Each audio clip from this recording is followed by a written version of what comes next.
I thought I was helping her. She said it was for her daughter's tuition. I didn't ask questions. She cried, I signed. 14 months later, my credit tanked. I lost the chance to buy my first home. And when I tracked the loan, it led to a condo. Not hers. Her husband's, with another woman, fully furnished, paid for, with my name on the dotted line. I'm Monica, 38, teacher, sister, and apparently unintentional sponsor of an affair. Would you keep the peace? Or expose everything? At your own mother's birthday party? Let me know in the comments. Because I still don't know if I did the right thing. But I couldn't stay silent anymore. It started with a voicemail from the bank. I was in the kitchen, Sunday morning, cutting up peaches for a crumble. The light slanted across the counter like it always did this time of year. Late May in Minneapolis. Quiet. Normal. Then I heard it. Ms. Harper, this is Shannon from Sunrise Credit Union. We've tried reaching you regarding your past due balance on the Oak Ridge mortgage loan. You're now 4 months behind. Please call us before we initiate next steps. I blinked. What loan? I don't own a house. I rent a 2-bedroom duplex and I pay early every month. I don't co-own anything. I live alone. Or, I thought I did. I stared at my phone like it had betrayed me. Then I pulled up my email. Searched. Oak Ridge. And there it was. A PDF with my name, my digital signature, dated 14 months ago. Co-signer, Monica Harper. Borrower Julia Harris, my sister. I remember that conversation. Sort of. She said it was for her daughter's tuition. A short-term loan, just to bridge a semester until the grant money cleared. I'd agreed over lunch. Barely touched my fries. She was crying. Said Brent, her husband, was between jobs. Said she'd never ask if she had another choice. I hadn't seen the paperwork. She said it would be handled. I signed a tablet. And now, I'm 4 months behind on a mortgage I didn't know existed. I called her. She didn't pick up. I texted call me unw. Her reply, a thumbs up emoji. My hands were shaking. I opened the mortgage statement. $389,000 and the address. It wasn't her house, it was in her husband's name. A condo in Bloomington. 1 bedroom. Open floor plan, balcony. I googled the address. There were photos. And in the kitchen, laughing in the background. A woman I didn't recognize. But Brent had his arm around her waist like it belonged there. Would you keep quiet? For family? Or would you burn it all down? Tell me below. And while you're here, where are you listening from? Minneapolis? Dallas? Somewhere smaller. Because this isn't just a story about money. It's about betrayal that wears your last name. Farzo.55. The thing about betrayal is it doesn't usually scream. It whispers. At first, that morning, after the voicemail, I didn't scream either. I did what I always do when I feel the ground shift. I cleaned. Sink. Counters. Even the inside of the microwave. Bleach and citrus. The illusion of control. I'd lived in that duplex for 6 years. Same street since my early 30s. Rent was predictable, my neighbors polite. My kitchen table was secondhand oak, scarred in one corner. The left chair squeaked. I kept meaning to fix it. I thought stability was my win. I wasn't flashy. No vacations in Aruba. No spa days. Just consistency. Bills paid. Students taught. Peace until now. By 10:30 that morning, I was standing in line at the bank with a folder of printouts and a stomach full of coffee and dread. The teller was maybe 23. Too cheerful. I asked to speak with a loan officer. She nodded, led me to a glass cubicle. Air conditioned. Bright. It smelled like ink and toner. Hi, Monica. The woman smiled, glancing at her screen. How can I help today? I slid the mortgage statement across the table. This, I said. I need to understand how I'm responsible for this. She took a breath. Click, click on the keyboard. Then nodded. Yes, this was co-signed digitally last March. I see both parties' signatures, and the property was purchased 2 weeks after approval. My voice was even. I didn't approve anything beyond signing for tuition. Her fingers paused. I'm sorry. I shook my head. Never mind. Can you show me the full transaction trail? She turned the monitor slightly, respectful but wary. On screen, there it was, the Oak Ridge condo. Loan disbursed. Draws made for furnishings. Initial utilities in Julia's husband's name. I swallowed. The last name Harris. Brent Harris. I'd known him since I was 20. He used to sell off-brand protein powders in the parking lot of our old gym.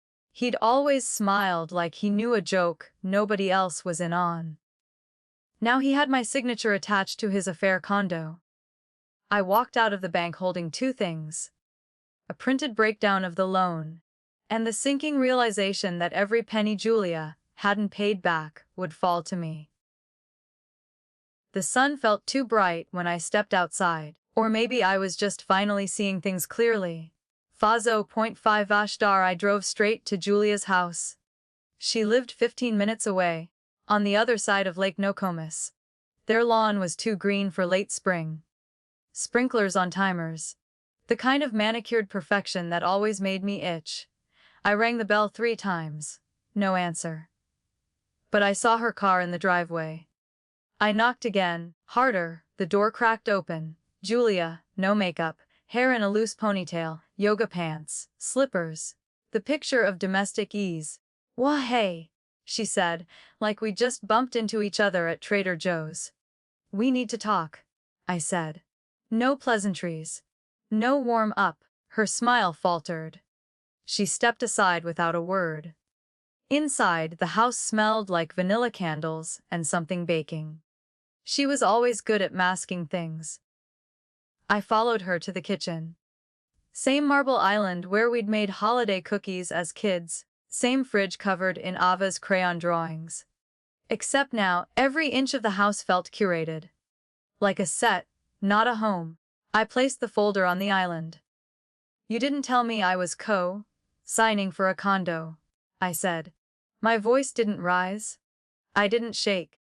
I wanted her to hear me, not defend against me. Julia glanced at the folder like it might burn her. "I didn't lie," she said quietly. "I just didn't give you all the details." I stared at her. Details like Brent putting the mortgage in his name. Like you two furnishing a whole new apartment while telling me it was about Ava's tuition. She crossed her arms. I didn't know where else to turn. I stepped back. "You turned to me. Your sister. And you left me holding the weight of a lie I didn't even know I was carrying."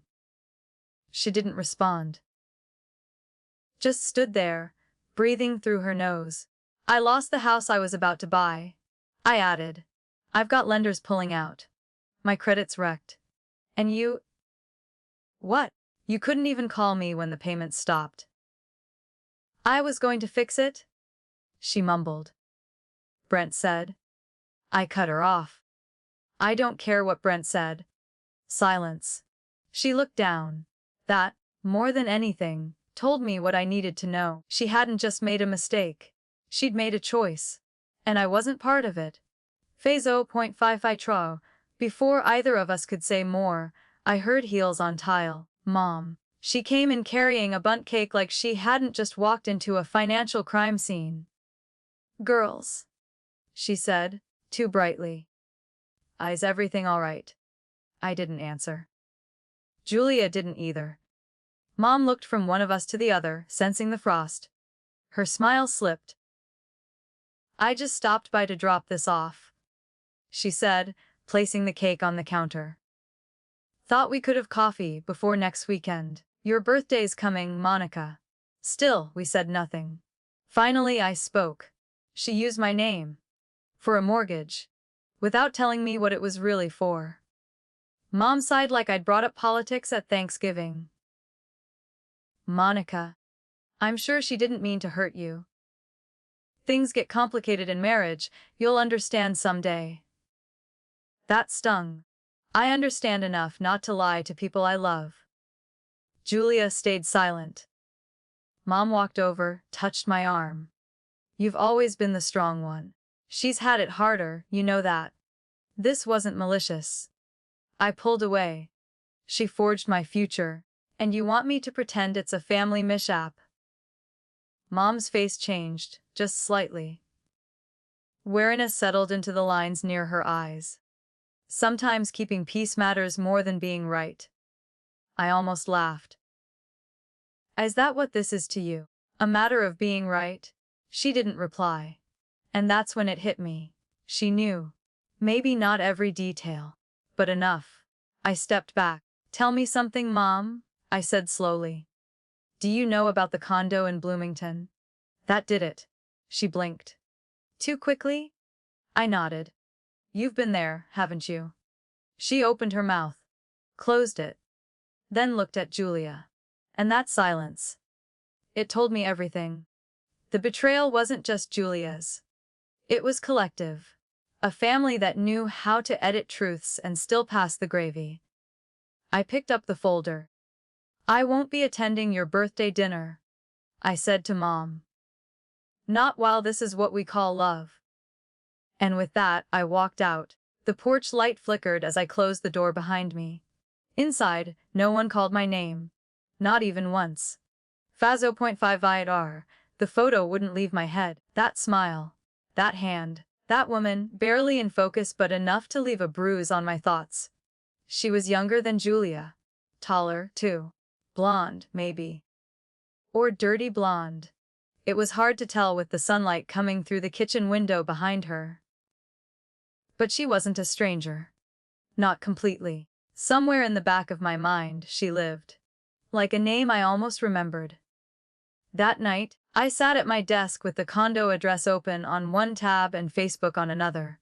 I searched Brent Harris. His page was private. Of course. But I tried anyway. Photos, tags, comments. I scanned through anything public, then widened the net, clicked on his friends list. And there she was, third row. Kelly Sanders. Her profile photo was taken from the same kitchen, the same bar stools, the same backsplash. I clicked on her About section. Real estate agent, Bloomington-based, divorced, 2 boys. And listed. In a relationship. Since 14 months ago. Right around the time the mortgage was approved. The timing made my stomach drop. I scrolled further. Photos of a ski weekend. A dinner party. One blurry shot of Brent's watch on a granite counter. Another of 2 wine glasses. Captioned, "Nights in." I stared at that emoji like it mocked me. Because I'd paid for those nights. Every mortgage payment missed. Every dinner poured over a view of the city. Was backed by my credit. I grabbed my phone. Took screenshots of everything. Printed them. Labeled them. I didn't know what I was building yet, but I knew it was something. At 11:42 p.m., I opened a new Word document. Typed at the top, "Timeline of use of funds." My fingers trembled. Not from rage, from something colder, clarity. Brent wasn't just stealing. He was nesting. He had a whole other life. And Julia knew. Or didn't want to know. Which, in our family, was sometimes the same thing. Outside, I could hear my neighbors' wind chimes knock gently against each other. Inside, the only sound was the low hum of my printer, spitting out receipts of betrayal. And all I could think was, how many more lies were layered under this one? Farzo.5R. By Wednesday, I had a folder labeled, "Shared Lies." I kept it hidden in a drawer beneath old tax documents. Safe, buried. Like everything else our family never talked about. I requested a copy of the payment records tied to the Oak Ridge loan. The bank said they could only send them to the account holder. But as a co-signer, I was legally responsible. So with a little pressure and a very polite threat of legal follow-up, they complied. When the documents arrived, I sat on my couch, legs folded under me, mug of black tea untouched. The payment history was specific. One of the first disbursements was a 4,500 charge to Blissful Interiors, a boutique design firm. Another, 1,800 for Chef Benacht, private catering. Followed by recurring grocery charges at a high-end organic store 20 miles away from Julia's actual neighborhood. None of these expenses matched a family trying to make ends meet. They matched someone living large. Someone hiding well. I scrolled down to a charge from 9 months ago. Cameo Floral, Inc. A delivery order. I clicked the invoice. To Kelly Sanders message. To new beginnings, finally ours. B. I felt my throat close. He wasn't even subtle. I took a picture of the invoice with my phone. Then I hesitated. There was one more thing I hadn't looked at. My mom's credit card. She'd once added me as a user when I was in grad school. Just for emergencies. I'd forgotten I still had access to view the statements online. I pulled it up, logged in, scrolled. At first, everything looked normal: groceries, utility bills, some small restaurant charges.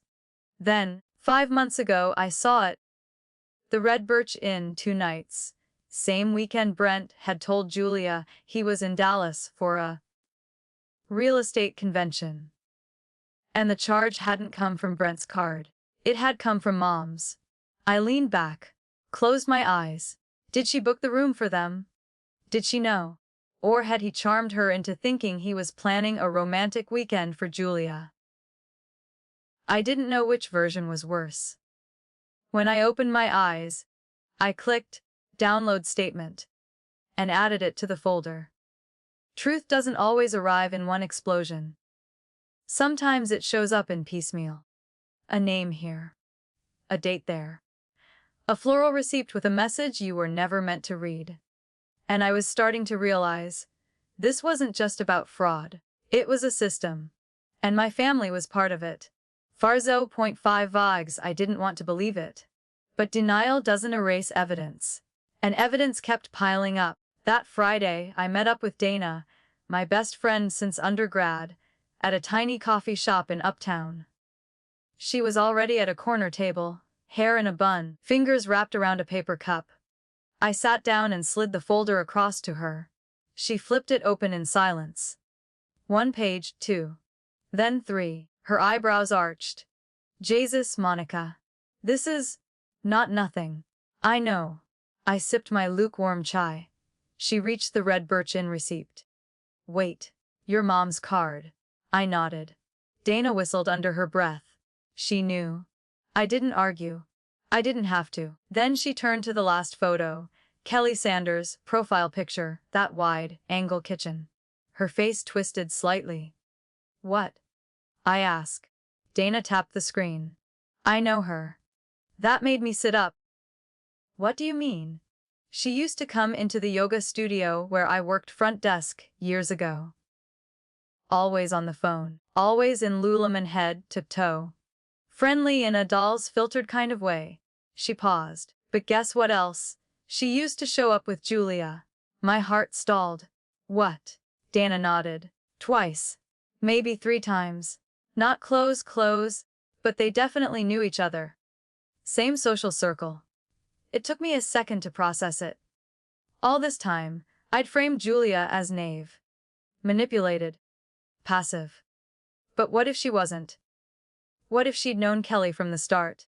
What if this wasn't Brent's betrayal alone, but an arrangement they all chose to stay silent about, as long as it served their image?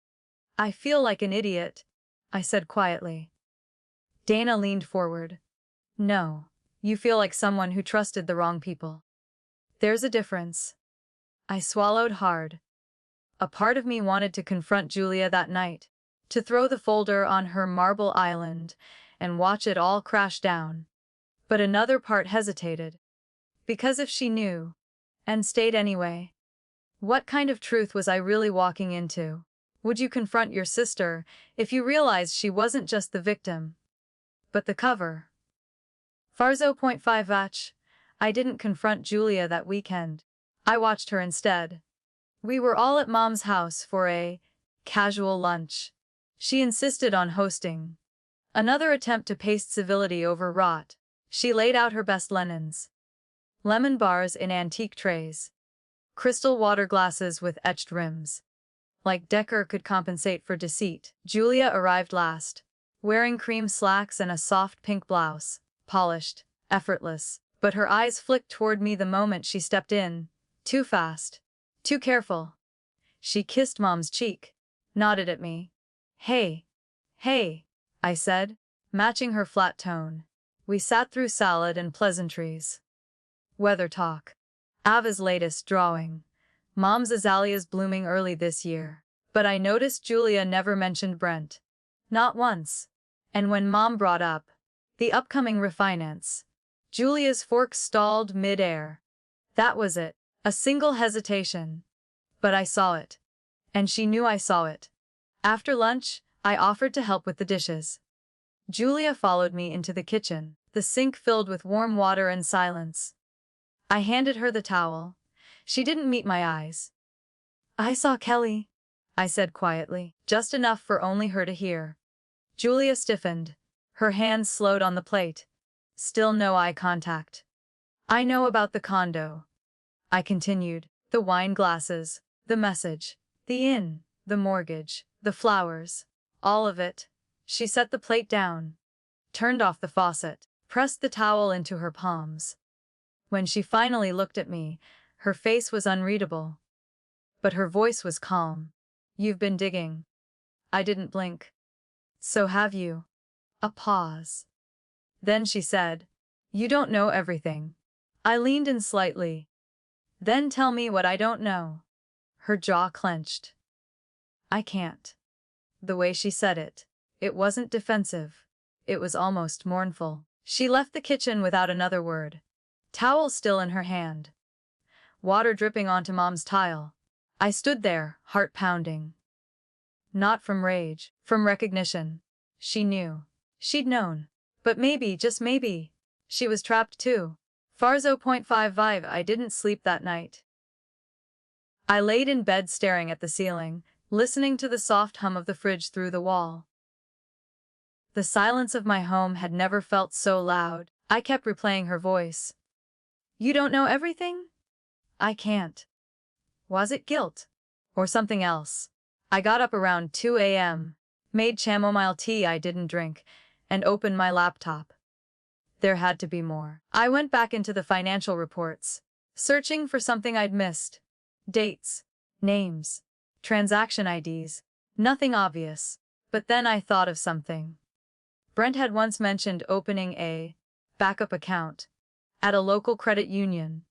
Just in case, he'd said. For liquidity. At the time, I thought it was harmless overplanning. Now, I wondered, what if that backup was where the real trail was? I called in a favor. My ex, Andrew, was in IT compliance at a regional bank. We weren't on bad terms. Occasional birthdays, polite check-ins. It took 3 sentences before he said, I'm not getting involved in family drama. But, by the 5th sentence, I'm just asking you to look up whether these 2 names are attached to any joint accounts. That's all. He sighed and said, Send me the spellings. An hour later, I had my answer. Julia and Brent had opened a miscellaneous expense account 14 months ago. Same week the mortgage went through. 2 recurring wire transfers came in. One from Brent's business, the other from Julia's personal savings. Both monthly, both to a third-party account. I clicked on the account number, registered under K. Sanders. Kelly. I sat back. Let the weight of it settle on me. She wasn't just aware. She was complicit. Flashback. I was 13. Julia 17. I'd broken my arm at the skating rink. Stupid dare. Bad landing. While Mom had paced the ER hallway and Dad argued with the front desk about insurance, it was Julia who'd climbed into the hospital bed with me. She'd braided my hair with one hand, held my fingers with the other. Told me I was brave. Told me no one else in the world got her like I did. I'd believe that. For 25 years, I'd believed it. Now I wasn't sure if I'd ever really known her, or if she'd just gotten better at hiding. Fazo.5 Iger, Saturday morning. I pulled into the parking lot of the hardware store on 14th. Brent's truck was there. Same obnoxious black Ford with chrome trim, same decal that said, Beeld. Flip, repeat. He was stacking bags of mulch into a cart when I approached. Brent, I said flat. He turned. Didn't flinch. Didn't smile either. Well, if it isn't the co-signer of the year. He wiped his hands on his jeans, straightened. I know about the account, I said. I know about the condo, Kelly. The flowers. The transfers. All of it. He studied me. Like he was trying to decide which version of himself to present. Then, he shrugged. Must have been a hell of a folder you put together. I didn't respond. You looking to sue? He asked.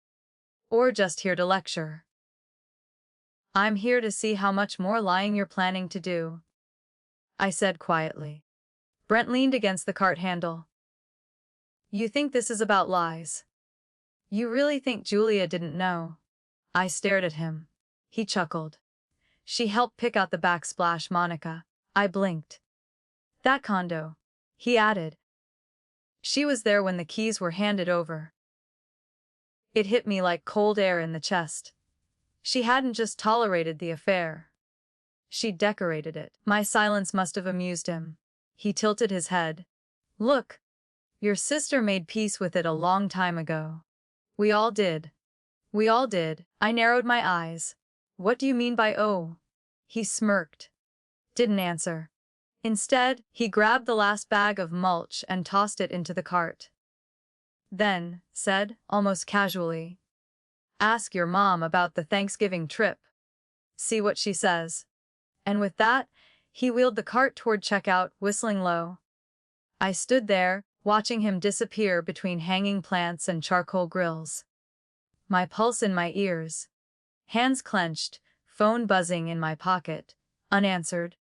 Ask your mom about Thanksgiving. We'd spent that Thanksgiving at the lake cabin. Mom had left early. Said she had a headache. Julia and Brent had stayed behind an extra night. That year, Julia had brought flowers from a new florist. Same style. Same wrapping. I hadn't thought twice about it. Until now. What would you do if the people who raised you were protecting the ones who destroyed you? Farzo.5 to the house felt colder that night, not in temperature, just in presence. I left the lights off. Made dinner in silence. Boiled pasta, added butter, salt. No sauce. No music. No appetite. The hum of the refrigerator was louder than usual. My phone lit up once. Group chat. Harper Girls Fla Mom. Julia had sent a photo of Ava's school project. Mom replied with 3 heart emojis. I didn't respond. I sat at the kitchen table staring at my plate until the pasta turned sticky. I used to imagine having my family over for dinners. Real ones, not obligation lunches. A long table, candles maybe. Julia would bring wine. Ava would do cartwheels in the hallway. Now I couldn't picture them in my home at all. It felt tainted. I stood, dumped the pasta into the sink. It slid with a wet slap down the disposal. I didn't turn it on. Just watched the water pool, then drain. In the living room, the TV glowed in standby. I didn't bother. I sat on the couch, knees to chest, wrapped in the old throw blanket Mom gave me years ago. Back when family meant everything. Wasn't a hollow phrase. The silence in the house was so thick, I almost wished for noise. Almost. I reached for the manila folder again, not because I needed more proof, there was enough already, but because I didn't know what else to do with my hands. Page by page, I flipped through receipts, statements, printouts of Kelly's smiling face, lines of payment logs. Every line felt like a distance measured between the person I thought Julia was and the woman who helped pick backsplash tiles for her husband's affair nest. And worse, between me and Mom. That part, That part scraped the deepest. Mom, who'd driven me to every college tour, who once cried with me in a Walgreens parking lot after a breakup, who'd said, "You don't ever let a man mess with your sense of worth." And now she was booking rooms for Brent, bringing lemon bars to lies. I laid the folder down, looked at my hands. The same hands that held Julia's when she gave birth. The same hands that signed her loan. There's something about betrayal that doesn't announce itself. It shows up slowly, like damp creeping through drywall. By the time you see the stain, the rot's already in the foundation. I wasn't just betrayed. I was replaced. Outsourced. Emotionally subcontracted out of my own bloodline. They had each other. And I had proof. Cold, neat, unforgiving. And yet, part of me still wanted someone to knock on the door. Say, "I'm sorry." Say, "Wally messed up, come back." But doors don't open when no one knocks. And mine stayed closed. 5:05 hour. It was nearly midnight when the phone rang again. Not the group chat, not Mom. Just one name, Ava's, Julia's. I hesitated. Then picked up. "Hi, Aunt Mo." Her voice was small, tired, that unfiltered honesty only 10-year-olds have when the world hasn't taught them how to lie with tone yet. "Hey, sweetheart," I said, trying to sound normal. "Sorry it's late. Mom's in the bath." "I had a nightmare." I sank into the couch. "Do you want to talk about it?" She sniffled. There was water everywhere, like in our house. But it wasn't water. It was paint. Pink. Like from that wall you let me draw on. She meant the chalkboard wall in my guest room. The one we painted together when she was 6. She'd drawn a spaceship and a turtle wearing sunglasses. "It was just a dream," I said softly. "Yeah, but it felt real." A pause. Then, "Are you mad at Mom?" I didn't expect that. Didn't see it coming. I closed my eyes. Took a breath. "I'm sad," I said truthfully.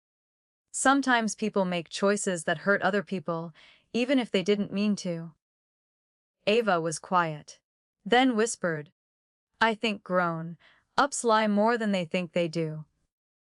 That landed in my chest like a pin pressed straight through fabric. Not enough to bleed, but enough to hold you in place. "I miss you," she said. "Mom doesn't like when I bring you up. But I still do in my journal. You're still my favorite adult." I smiled, but it ached. "Thank you, baby. That means more than you know." "I don't want to pick sides," she added. Then quickly, "But if I had to, I'd pick you." That almost broke me. The silence stretched between us like warm cloth. "Promise me something," I said. "Okay? No matter what happens between adults, you keep being the kind of person who tells the truth, even if it makes things messy." She exhaled. "Like pink paint all over the floor." Exactly like that. We talked for 10 more minutes. About school, her new best friend, the book she was reading. Then she yawned, and I knew it was time. "Good night, Ava." "Good night, Aunt Moo." I stayed on the couch long after the call ended.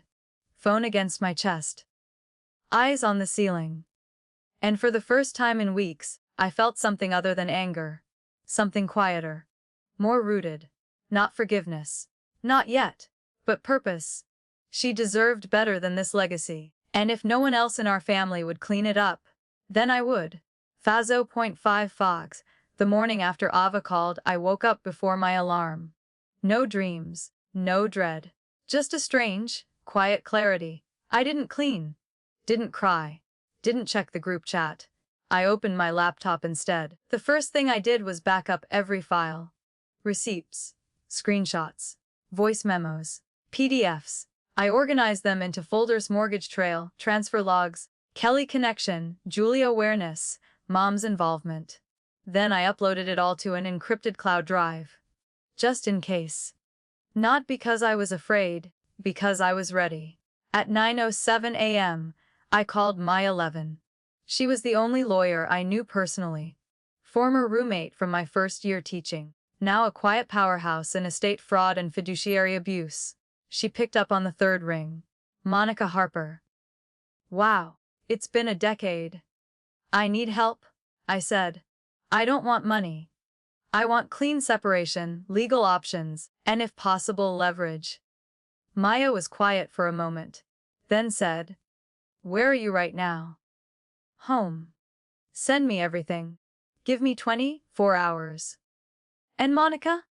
"Yeah. Don't speak to any of them alone again. Not without documentation or a recorder running. Not even your mom." I exiled. "Copy that." I sent the files. Titled the drive in case they say it wasn't real. Afterward, I sat in the kitchen. The same one Julia used to come cry in after high school breakups. She'd pull her knees up on my chairs, borrow my oversized sweatshirts, and say I made her feel like the world was safe. Now she made me feel like the world was rigged. I looked down at my hands, not shaking, not tired, just focused. I wasn't out for revenge. I didn't want public takedowns or dramatic reveals. I wanted truth. I wanted safety, mine and Ava's, and I wanted out. Out of the false peace our family kept peddling. Out of the performance. I wasn't here to play hero. Just to stop being the collateral damage in someone else's story. Farzo.5 that weekend. I stopped by Mom's house. Just to check in. At least, that's how I framed it when I texted her. She responded with a heart emoji and said she had leftover chili. I drove over with my phone on voice memo, tucked inside my coat pocket. Her front porch looked the same as always. Yellow geraniums, a wind chime shaped like leaves, a faded welcome mat. Comforting, if you didn't know better. She opened the door with a smile that didn't quite reach her eyes. "Monica!" What a surprise. We hugged. Her sweater smelled like lavender and Tide. Nothing out of place. The chili was warm. She offered cornbread and sweet tea, like we hadn't been dancing around betrayal for weeks. "So," she said, pouring me a glass, "you're looking well." I nodded. "Work's been busy. I've been organizing a lot lately. Cleaning up old files. Digital stuff mostly." She sipped her tea. "Sounds productive." I watched her carefully. She didn't ask what kind of files, didn't even flinch. "I came across some charges on your card," I said lightly. "From the Red Birch Inn last fall. Were you there with Aunt Elise or something?" A pause. Her spoon hovered over the bowl. "No," she said slowly. "I think I loaned the card to Julia that weekend. Brent had something planned. She wanted to surprise him, I think. I let that settle." "She used your card." Another pause. "She didn't want Brent to see the charge and guess the surprise. You know how he is about control." I kept my face neutral. "Right. So you didn't book it." She hesitated. Smiled, but the edges cracked. "Well, I helped her. We looked online together. It was her idea. I just clicked." Clicked. I stared at my mother. This woman who'd taught me to save receipts, who once yelled at Dad for buying the wrong size water heater, and realized she wasn't just helping Julia hide. She was insulating her from consequence. "You okay?" she asked. I nodded. "I'm just learning a lot lately." She reached across the table, squeezed my wrist. "Sometimes families go through hard seasons. You don't cut the tree down. You prune." I looked at her hand. "I think sometimes," I said, "you have to admit the root's been rotting for a while." Her hand pulled back. We didn't speak for the rest of the meal. But the recorder in my coat, it caught every word. Fa 0.5 guys, I didn't sleep that night either. Not out of fear this time, but calculation. I sat on my bed, knees tucked under me, listening to the full audio file from dinner. Twice. Every word, every pause, every deflection. When my mom said, "I just clicked," my stomach flipped both times. I clipped that section and sent it to Maya with a short message. Does this count for anything? She replied at 6:08 a.m., one sentence. This is strong, shows awareness and voluntary cooperation. We can use it. Voluntary cooperation. Not passive silence. Not plausible deniability. Intent. I leaned back against the headboard, staring at the file name. H.041 Falwin Mom. MP3. It sat in my inbox like a pulsing decision. I could keep it. Use it if they pushed me. Hold it like a fire extinguisher behind glass. Break in case of further betrayal. Or, I could make it public. Expose the rot, top to bottom. But that wasn't just strategy anymore. It was legacy. What story would Ava grow up hearing? That her aunt walked away quietly. Or that someone, anyone, chose to draw a line and say enough. I went into my closet and pulled down the fireproof lockbox I used for documents. Birth certificate. Dad's will. The deed to my car. Now, a flash drive joined them. Labeled with a strip of masking tape. June contingency. I wasn't gonna act out of heat. I was going to wait. For the right moment. The right setting. The next time they smiled in a room full of people, toasting to something they'd built on borrowed truth. And then I'd decide if silence was still a virtue. Or just another name for complicity. What would you do with the truth, if it fit on a flash drive small enough to slip into your purse? Farzo.55 The moment came during brunch. It was a week before Mom's birthday. She wanted a planning brunch at a little garden cafe she liked. Overpriced avocado toast, floral tablecloths, lemon water with floating cucumbers. Julia was there. So was Mom. No Brent. No explanation. I arrived 5 minutes early. Chose the seat with the clearest view of the parking lot. Mom ordered her usual, eggs soft, toast dry. Julia asked for a matcha. I got black coffee, no sugar. The small talk rolled like fog. Ava's upcoming school recital. Weather. A new neighbor who didn't recycle properly. Then came Mom's voice, gentle but firm. Would love for you to speak at the party, Monica. I looked up. She smiled. So many of our friends haven't seen you in years. It would mean a lot. I held my cup steady. Speak about what? Julia chimed in. About family, about Dad, about legacy. She avoided eye contact on the last word. I nodded slowly. Sure, I said. Mom beamed. Julia looked relieved. But neither noticed the shift in my tone. That was the moment. The setting. The stage. I was being handed a microphone, and they didn't even realize what I might say. That night, I opened a new document titled, Speech Draft for the Ones Who Stayed Quiet. I listed names, dates, quotes. Then I created a second document. Shorter. Sharper. Formatted in bold, clean type. The kind you use for courtroom exhibits. Slide 1 teen loan timeline slide Tunzai. Floral invoice. To new beginnings.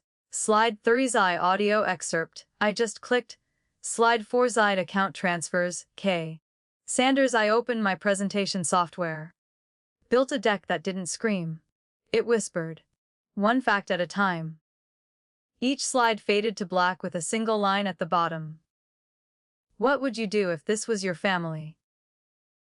I wasn't planning revenge. I was curating context. Letting their own words and choices speak. All I had to do was press play. Farzo.5 eyes. I tested the slides on my living room TV that night. Just me, a glass of wine, and the sound of my own breath. I turned off the lights, pressed play. Slide 1 a scanned image of the co-sign agreement. Slide 2 a floral delivery receipt dated 6 days later. Slide 3 my bank statements, each withdrawal circled in red. Slide 4 the audio, Brent's voice, casual, drunk, stupid. I mean, I didn't think she'd check. Monica's a rule follower, not a fighter. Pause. Then Julia's voicey. She trusts me, she always has. I froze there. Let it echo. Let it sting. I wasn't angry anymore. Not in the way I was. It had calcified into something colder, sharpened, steady. The betrayal wasn't just the lie. It was how easy it had been for them. How sure they were I'd never question. Never look, never respond. That night I made a list. Print everything in color, bring HDMI backup, schedule delivery for flowers during speech, email deck to myself, flaw USB copy, breathe. The last one was underlined twice, because the closer I got to Saturday, the more I questioned my own courage. What if Mom fainted? What if Julia cried? What if Brent showed up and laughed in my face again? What if no one believed me? But a deeper voice, quieter, always answered, "You're not doing this to be believed. You're doing this to stop disappearing." 2 days before the party, I took Ava out for ice cream. She wanted extra sprinkles. I got plain vanilla. As she licked the cone, she said, "You're gonna be at Grandma's party, right? Mommy said you're doing a speech." I nodded. "Yeah, I'll be there." She smiled, mouth sticky. "You're the brave one." I stared at her. This girl, born from chaos, still full of trust. Brave, maybe. But this wasn't about me anymore. It was about every woman taught to be nice instead of clear. About choosing truth, even when it makes you the villain in someone else's fairy tale. So I picked up my phone. Booked the final tech check at the event hall. Then I whispered to myself, "This time, I'm not backing down." 0.5 Friday night, I didn't sleep. I rehearsed. Not the speech, the timing. 1 second too early and I'd look unhinged. 1 second too late and they'd walk away untouched. At 9:15 a.m. on Saturday, I arrived at the Lantern Hall. Red dress, no necklace, hair slicked back like armor. The event planner, Danny, gave me a nervous glance. You sure you want the projector for that section? You only have 2 minutes." "Trust me," I said. "That's all I'll need." By 10:00, guests were arriving. Old neighbors, Mom's bridge club, Brent's parents, Sarah of course, and Julia. Floating in with Ava hand in hand, she looked surprised to see me early. "Hey, I thought you'd—" "I don't miss birthdays," I said, smiling. Not a fake smile. Not today, just steady. Ava ran over, hugged me. I lifted her easily. She whispered, "You look like Wonder Woman." That almost broke me. Brent appeared 20 minutes later. Hair too perfect, voice too loud. He barely acknowledged me. Just a nod, a smirk. He had no idea, and that was the point. At 11:45, the lights dimmed. The MC handed the mic to Julia. She walked up, elegant in beige lace, voice warm and sugary. "Today we honor the woman who raised us, fed us, forgave us, our mom, Carol." Applause. Tears. Champagne clinking. She continued, "And I also want to thank someone else. My sister, Monica. Without her help, I wouldn't have been able to build the life I have now."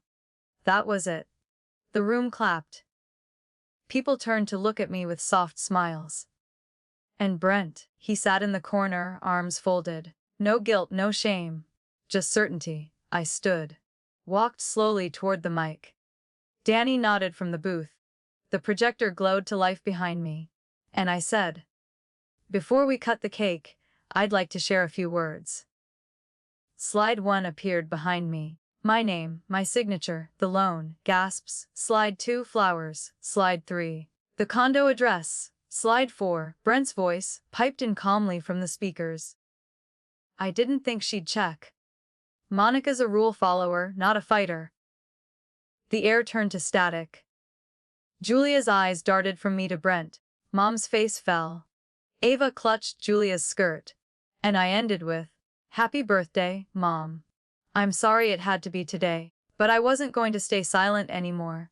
Silence. Then chaos. Would you have done it? Would you have waited until after? Or was that exactly the moment to show the truth? Tell me. Was it too far, or just far enough? 0.5 The room didn't erupt. It cracked. Aunt Marjorie's champagne flute shattered on the floor. Mom's lipstick, stained napkin trembled in her hand. Even the balloons overhead seemed to sag. Brent was the first to speak. This is insane. He stood, eyes wild. She's making things up? Splicing recordings? You all know Monica's always been.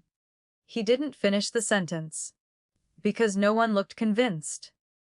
Julia's hands trembled. Not from shock, from calculation. I saw it in her eyes. She wasn't blindsided. She was cornered. Mom finally found her voice.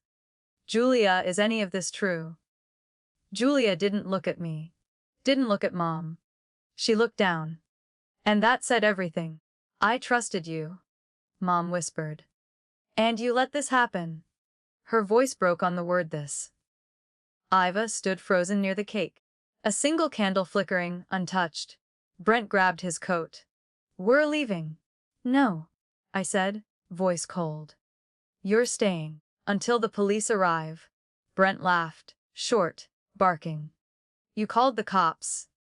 I filed the fraud report 3 days ago, I said. They wanted to see if you'd show your face today. He lunged toward me. Again.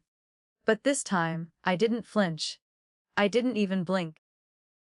Uncle Marty stepped between us. You put a hand on her, I'll make sure you don't leave in one piece. Julia whispered something to Brent, voice shaking. But I didn't care what it was. Because for once, the power wasn't in her hands. Monica. Mom began. I turned to her, waiting for blame. For scolding. For the how dare you. Instead, why didn't you tell me sooner? Tears stung my eyes. I didn't want to ruin your birthday. She gave a weak, bitter laugh. I think that ship sailed. Behind us, the projector was still frozen on slide 4. Brent's voice, crystal clear. Monica's a rule follower. Not a fighter. Guess again. Have you ever been the quiet one who finally said een och? What happened when you did? Fa0.5 Ava ran out of the room. I followed her, past wide eyes and parted lips, into the hallway where her curls bounced with every stomp. Ava, sweetie? She turned, arms crossed. Chin quivering. You made Dad look like a monster. I knelt down, heart hammering. I didn't make him anything. He chose this. She stared at me, eyes glossy. But why now? At Grandma's birthday. Because there's never a perfect time to stop being afraid. I whispered. She looked down, kicking at the rug. I knew he was lying. I blinked. What? I saw texts once with a woman named Leela. She bit her lip. I asked Mom. She told me I imagined it? My stomach twisted. You didn't. I'm sorry we didn't protect you sooner. She collapsed into me. Not just hugging, but melting. Like a kid who had held up too much for too long. I hate him. She sobbed. No, I said gently. You don't. You're hurt. That's different. Back in the living room, silence had returned. Brent was pacing, jaw clenched. Julia sat frozen on the sofa, her mascara smudged, but her voice sharp again. You think this makes you some kind of hero? She glared at me as I walked in with Ava. No, I replied, but it makes me free. You could have handled this privately. Talk to me woman to woman. I raised an eyebrow. Oh, like you did when you forged my name. She flinched. And that's when Ava pulled away from me. Walked right to her mom. You lied to me. The room held its breath. You told me Aunt Monica was jealous.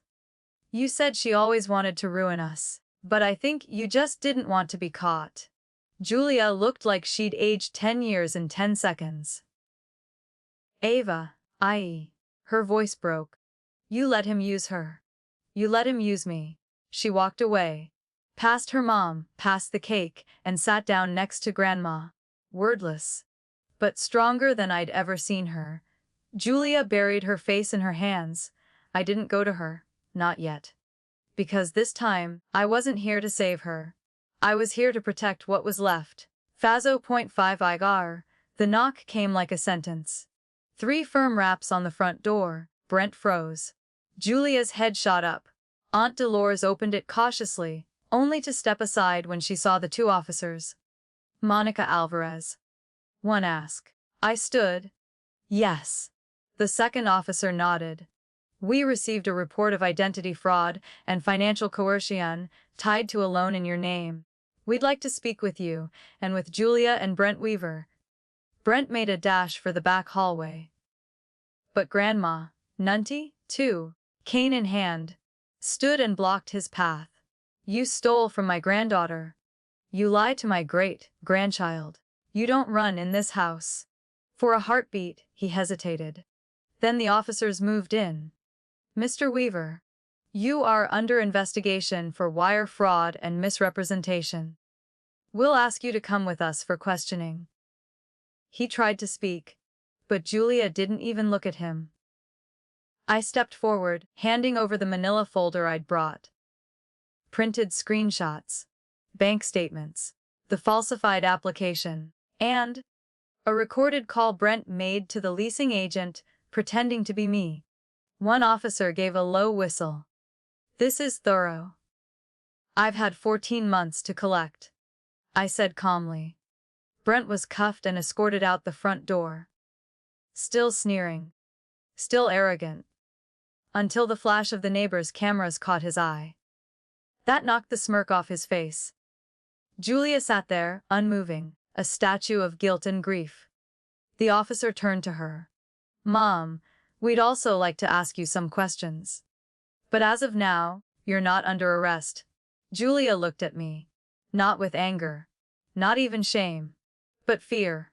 And something else, exhaustion. Monica, I didn't know how to get out. You didn't even try, I said softly. She nodded. Tears falling now, for real.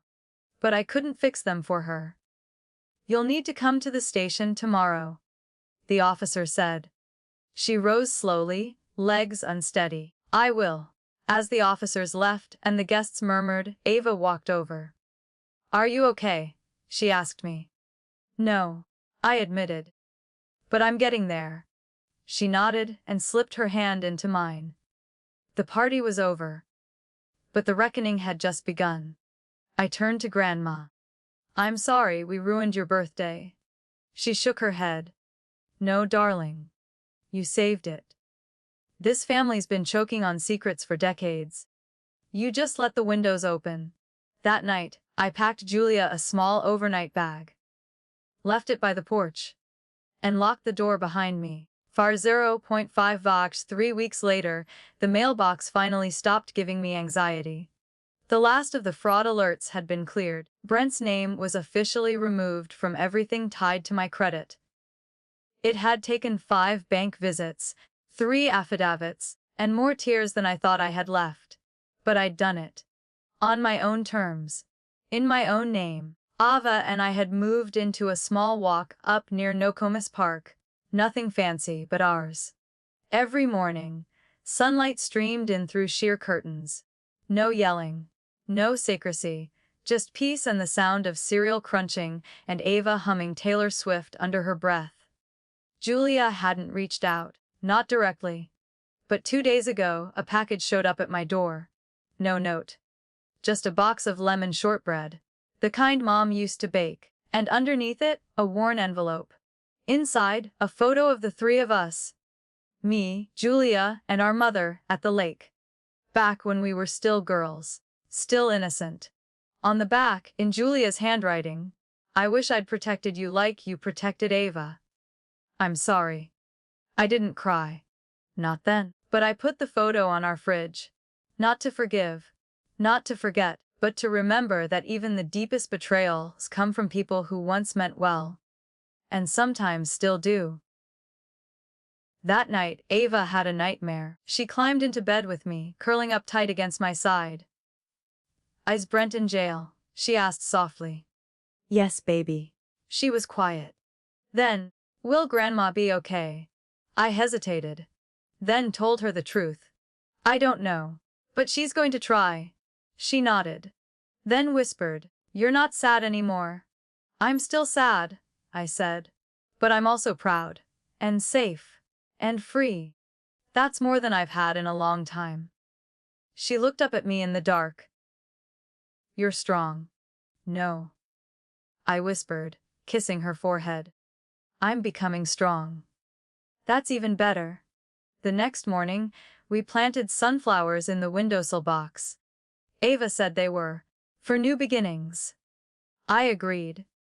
Because the thing about legacies, they're not just what you inherit, they're what you choose to pass down. And I was done passing down silence.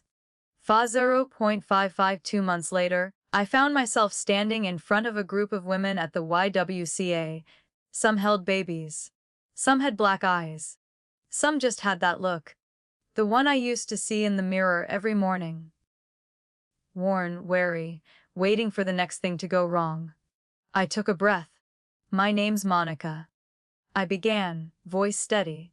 And I used to think protecting my family meant sacrificing myself. A few women nodded, one wiped her cheek. But I learned something. I continued. Survival is quiet, but healing. Healing is loud. It shows up in court records, in bank statements, in the choice to say enough. That was the first time I'd said it out loud. That I was no longer surviving, I was healing. And it felt real. That afternoon, I called the county clerk and legally restored my maiden name. Back to Monica Fields. Not Monica Taylor. Not Mrs. Brent Taylor. Just me. Julia called the next day. I almost didn't pick up. But something in me shifted. She didn't say hello. Just, I saw the article. They quoted you. I'd forgotten the journalist asked to include my statement in a piece about digital financial abuse. I kept my name in, no pseudonyms. I was done hiding. There was a long pause. Then Julia whispered, I'm trying. I really am. I didn't answer. But I also didn't hang up. Sometimes, silence is punishment. But sometimes it's space. For someone else to face their truth. And that was enough. Ava and I visited Mom's grave on her birthday. We brought hydrangeas, her favorite. Ava placed her drawing at the headstone. It showed 3 stick figures. 2 tall, 1 small. She'd drawn a gold heart between the 2 adults. I smiled. Who's that in the middle? That's me, she said. And that's you and Grandma. Even if I never met her, I know she'd love me. I swallowed. She would, baby. Fiercely. That night, as we walked home, Ava slipped her hand into mine. I'm glad it's just us now, she said. I thought about that. Then nodded. Me too. Because sometimes, building a legacy doesn't mean adding more people. It means pruning the rot. And letting the light back in. If you've ever had to rebuild from nothing. If you've ever carried both the damage and the healing. You're not alone. Tell me in the comments, what did you choose to reclaim? And what did you finally say no to?